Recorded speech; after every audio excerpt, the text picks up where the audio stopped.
Hello class 9th students. Number system के second exercise के 4th question को हम लोग आज की वीडियो में सॉल्व करेंगे, जो कि एक क्लासरूम एक्टिविटी है।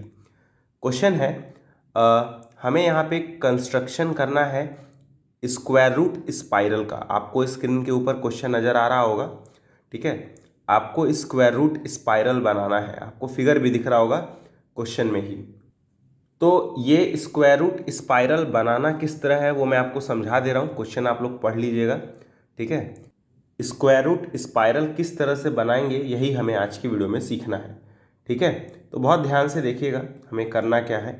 हम लोग सबसे पहले रूट 2 को ड्रॉ करना सीखेंगे। किसको? रूट 2 को, ठीक। तो मैंने आपको जब 4th क्वेश्चन सॉल्व कराया था तो बताया था कि इस 2 को आप लोग लिखेंगे 1 का स्क्वायर प्लस 1 का स्क्वायर, ठीक है। स्क्वायर के फॉर्म में लिखना रहता है जिस भी नंबर को रिप्रेजेंट करना होगा। जैसे रूट 2 को रिप्रेजेंट करना है तो इस अंदर वाले 2 को 2 नंबर के स्क्वायर के फॉर्म में लिखेंगे। तो इस केस में 1 का स्क्वायर प्लस 1 का स्क्वायर लिख सकते हैं, क्योंकि 1 का स्क्वायर क्या होता है 1, इस 1 का स्क्वायर क्या होता है 1, और 1 और 1 जोड़ेंगे तो 2 ही आएगा। तो इसका मतलब क्या है, हमें नंबर लाइन पर 1 सेंटीमीटर की लाइन खींचनी है, या फिर कहें 1 यूनिट की। तो क्योंकि हमें अपना फिगर बड़ा बनाना है ताकि टीचर को नज़र आए, तो हम लोग इस वाले स्केलिंग सिस्टम का यूज़ नहीं करेंगे, क्योंकि ये बहुत छोटा फिगर बना देगा। हम लोग इस वाले स्केलिंग सिस्टम का यूज़ करेंगे, क्योंकि इसमें यहाँ से लेकर यहाँ तक 1 सेंटीमीटर कहलाएगा, यहाँ से लेकर वहाँ तक 2 सेंटीमीटर कहलाएगा। हालांकि सेंटीमीटर कहना गलत है, लेकिन बस आप समझने के लिए मान सकते हैं कि यहाँ से लेके यहाँ तक 1 सेंटीमीटर है, यहाँ से लेके यहाँ तक 2 सेंटीमीटर है, ठीक है। तो हमें फिलहाल 1 सेंटीमीटर की लाइन खींचनी है। तो हम लोग क्या करेंगे, यहाँ से लेकर यहाँ तक 1 सेंटीमीटर की लाइन खींच देंगे, ठीक है। थोड़ा सा बड़ा हो गया यहीं तक बस, ठीक है। यहाँ से लेकर यहाँ तक 1 सेंटीमीटर की लाइन खींच देंगे। अब इसी वाले पॉइंट पर एक परपेंडिकुलर लाइन बनाएंगे। इसी वाले पॉइंट पे हम लोग क्या करेंगे, एक परपेंडिकुलर लाइन बनाएंगे। कैसे बनाएंगे? पिछले वीडियो में मैंने आपको बताया था परपेंडिकुलर लाइन कैसे ड्रॉ किया जाता है। यहाँ पे जो पॉइंट है, देखिए ये वाला पॉइंट, इस पे हम लोग अपना कंपास रखेंगे और एक आर्क इस तरह से ड्रॉ कर लेंगे, ठीक है। इस प्रकार से एक आर्क ड्रॉ कर लेंगे। फिर यहाँ पे आपको जो पॉइंट दिख रहा है इस पे कंपास को रख के एक आर्क और लगा देंगे। फिर आपको यहाँ पे एक पॉइंट दिखने लगेगा, यहाँ पे रख के एक आर्क फिर से लगा देंगे, ठीक, और एक आर्क ऊपर लगा देंगे। फिर इस वाले पॉइंट पे रख के एक आर्क ऊपर की तरफ लगा देंगे। ये एक्चुअली आर्कों को कट नहीं कर रहा है, तो इस वाले आर्क को थोड़ा सा और लंबा कर देंगे, ठीक है। अब कट होने लगा, ठीक है। तो क्या करना है, इस वाले पॉइंट पे रख के एक आर्क ऊपर, फिर इस वाले पॉइंट पे रख के एक आर्क ऐसे ड्रॉ करना है, ठीक है। तो आपको क्या होगा, यहाँ पे एक पॉइंट दिख रहा होगा, यहाँ पे एक पॉइंट दिख रहा होगा, इनको ज्वाइन कर लेना है। इनको स्केल की मदद से हम लोग क्या कर लेंगे, ज्वाइन कर लेंगे कुछ इस प्रकार से। देखिएगा बहुत ही ध्यान से, तो ये ज्वाइन हो गया। लेकिन हमें इस वाले 1 को देखना है।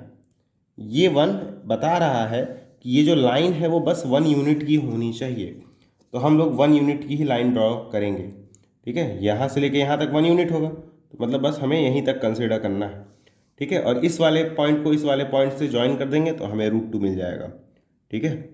इस तरह ज्वाइन कर देंगे तो हमें रूट 2 मिल जाएगा, ओके। लेकिन हमें क्वेश्चन में बोला है कि सिर्फ रूट 2 नहीं बनाना है, रूट 2 भी बनाना है, रूट 3 भी बनाना है, रूट 4 भी बनाना है, और रूट 5 भी बनाना है। बनाते चले जाना है, ठीक है। लेकिन बहुत बार हम लोग नहीं बनाएंगे, कुछ ही समय तक बनाएंगे सिर्फ। तो फिर से वही काम करना है।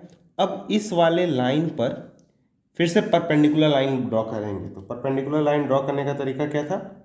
तरीका ये था, आप इस वाले पॉइंट पे रख के एक आर्क इस तरह से ड्रॉ करेंगे, ठीक। अब यहाँ पे आपको एक पॉइंट दिख रहा है कि नहीं, देखिएगा बहुत ध्यान से देखिए। यहाँ पे रख के एक आर्क यहाँ पे लगा देंगे। फिर से आपको एक पॉइंट दिखेगा, यहाँ पे रख के एक आर्क यहाँ लगा देंगे, ठीक। और यहीं पे रख के एक आर्क ऊपर भी लगाएंगे, ठीक है। और यहाँ पे जो पॉइंट मिला है यहाँ पे रख के एक आर्क ऊपर लगाएंगे। तो फिर से आपको देखिए एक पॉइंट मिल जाएगा, इसी पॉइंट को इस पॉइंट से ज्वाइन कर लेंगे, ठीक है, कुछ इस प्रकार से, ठीक। इस तरह से हम लोग ज्वाइन कर लेंगे। लेकिन मैंने क्या बताया था, हमें जो लाइन है वो सिर्फ 1 यूनिट की ही चाहिए। तो ये जो लाइन है वो हम लोग 1 यूनिट का ही ड्रॉ करेंगे। तो 1 यूनिट मतलब यहाँ से लेके यहाँ तक, ठीक है। तो मैं इस तरह से रख दूंगा और आपको दिख रहा है ये रहा हमारा 1 यूनिट। अब इस वाले पॉइंट को इस वाले पॉइंट से ज्वाइन कर देंगे तो हमें √3 मिल जाएगा, ठीक है। √2 के बाद क्या आता है, √3 आता है। तो यहाँ पे आ जाएगा √3, ठीक है। अब ये जो लाइन मिली है इस पर फिर से परपेंडिकुलर लाइन ड्रॉ करेंगे, क्योंकि अब हमें √4 बनाना है। इसी लाइन पर एक परपेंडिकुलर लाइन फिर से ड्रॉ करेंगे। तो तरीका क्या है, देखिएगा बहुत ध्यान से। इस वाले पॉइंट पे रख के एक आर्क कुछ इस प्रकार से चलाएंगे, देखिएगा बहुत ध्यान से, ठीक है। इस प्रकार से आर्क चलाएंगे, ठीक। दिख रहा होगा आपको, देखिए ये आर्क मैंने चलाया है कैसे, यहाँ पे पॉइंट रखा है और कुछ इस प्रकार से चलाया है, ठीक है।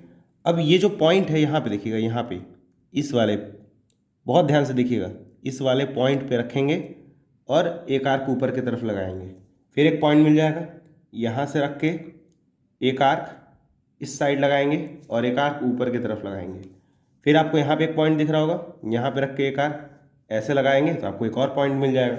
इसी पॉइंट को इस पॉइंट से ज्वाइन कर देंगे तो परपेंडिकुलर लाइन मिल जाएगी, ठीक है। आपको बस बार बार परपेंडिकुलर लाइन ही बनाना है और कुछ नहीं करना है। तो ये जैसे ही आप ज्वाइन करेंगे, ठीक है, लेकिन हमें 1 यूनिट का ही ऊपर वाला लेंथ चाहिए, तो 1 यूनिट का ले लेंगे सिर्फ, मतलब यहीं तक, ठीक है। ध्यान रखिएगा यही वाली स्केलिंग यूज़ करनी है, बड़ी वाली, ठीक। और फिर इस पॉइंट से इस पॉइंट को मिला देंगे तो हमें √4 मिल जाएगा, ठीक। ये हो गया √4। तो आप इसी तरह कई सारे √5 बना सकते हैं, √6 बना सकते हैं, √7 बना सकते हैं। तो ये एक स्पाइरल की तरह बनता चला जाएगा, ठीक है। आपको बस इसी वाले लाइन पर एक और परपेंडिकुलर लाइन बनानी है, ठीक है, और फिर 1 यूनिट लेके ज्वाइन कर देना है। तो ऐसे बनाते चले जाएंगे तो आपको एक स्पाइरल मिलेगा। फिलहाल मैं बस √4 तक बना रहा हूँ। क्वेश्चन में तो फिगर में सिर्फ √3 तक ही दिया है, तो वहाँ तक तो मैंने बना ही लिया था, हालांकि मैंने √4 भी बनवा दिया है। तो आप बस क्या करिएगा, इन सब पॉइंट्स का नाम रख दीजिएगा। इसको नाम रखिएगा O, इसको नाम रखिएगा P1, इसको नाम रखिएगा P2, इसको नाम रखिएगा P3, इसको नाम रखिएगा P4, ठीक है। नाम रखते चले जाइएगा, यही आपका आंसर है, ठीक है। थोड़ा सा कॉम्प्लिकेटेड है, खासकर परपेंडिकुलर लाइन ड्रॉ करना, वो भी यहाँ पे और यहाँ पे और यहाँ पे। थोड़ा सा आपको टफ लग सकता है वो पार्ट, लेकिन अगर आप कई बार प्रैक्टिस करेंगे तो आपको समझ में आ जाएगा, ठीक है। तो आज की वीडियो में बस इतना ही। अगर आपका कोई डाउट है तो कमेंट बॉक्स में पूछ लीजिएगा। मिलेंगे अगले वीडियो में, तब तक के लिए गुड बाय।